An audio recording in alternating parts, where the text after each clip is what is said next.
We know the CIA chief made a mysterious 4-hour visit to Moscow. What we don't know is why. That question continues to loom in the minds of many. What is known yet again is that the CIA chief, John Ratcliffe, quietly dropped into Moscow this week, and Washington isn't saying why. Joining us to discuss this and so much more is Mr.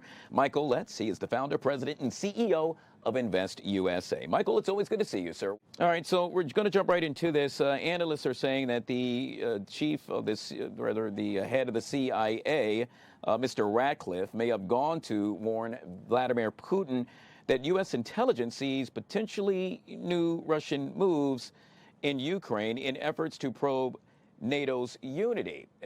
Translation, America perhaps dropped by to say, you know what, we know what you're doing, and you better not do this. Is that what's happening here, Michael? That's part. And there's a second component to this is, of course, the situation in Iran. You know, Russia and Iran have become closer than they've ever been before.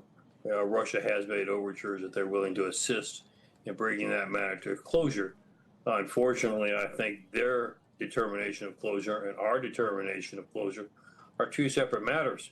However, they have provided military assistance and other things in the past, and now with these new economic sanctions that the administration is putting into place, it's becoming very difficult for Iran to succeed and be able to hold on to power.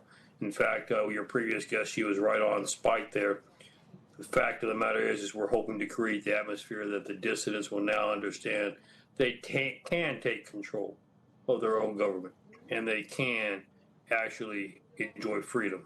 And that's where it's headed. I know that the remnants of the Iranian government realize that it's headed there at a very fast pace.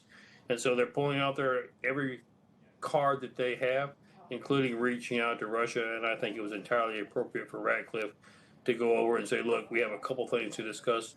You know, what's going on with Ukraine and what are your intentions with Iran? And we better be coordinated together. We don't want this to become an issue that could spiral out of control. And so I think it was a very good move. It's no secret, Michael. We have seen in the past that, well, the CIA, they are not going to broadcast what they're doing on a daily basis. However, at the same time, the American people are saying, well, what about us? We want to know why the head of the CIA, yet again, happened to visit Russia, and we weren't told.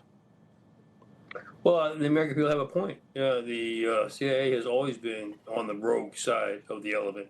I've done a lot of work with them. And quite frankly, I think transparency is a good thing. I know you don't want to share secrets that would expose operational methodology and compromise our agents in the field. But at the same time, this veil of secrecy leads one to kind of wonder, I mean, are you doing something that's against America's best interest behind the scenes, just not telling us? And I'm not saying they are, but Guy, we both know. You know, sometimes it's just good to make sure people don't doubt what you're trying to do. Try to be as transparent as you can. And I think in these particular issues, sometimes we try to be more secretive, and it's what is absolutely necessary to accomplish the mission. Well said. Yet again, Mr. Michael Letts. He is the founder, president, and CEO of Invest USA. Michael, it is always a pleasure to have you on the show. I truly appreciate your time. Thank you, Guy. God bless. God bless America. We're making progress. We'll take a quick break, folks. On the flip side of that break, the Washington Teachers Union crying foul. Why? Well, we'll discuss that next and so much more when we're joined by the president right here on the Live Zone. We'll be right back. Michael Letts, Invest USA, supplying bulletproof vests to the people who serve us. Michael Letts, Invest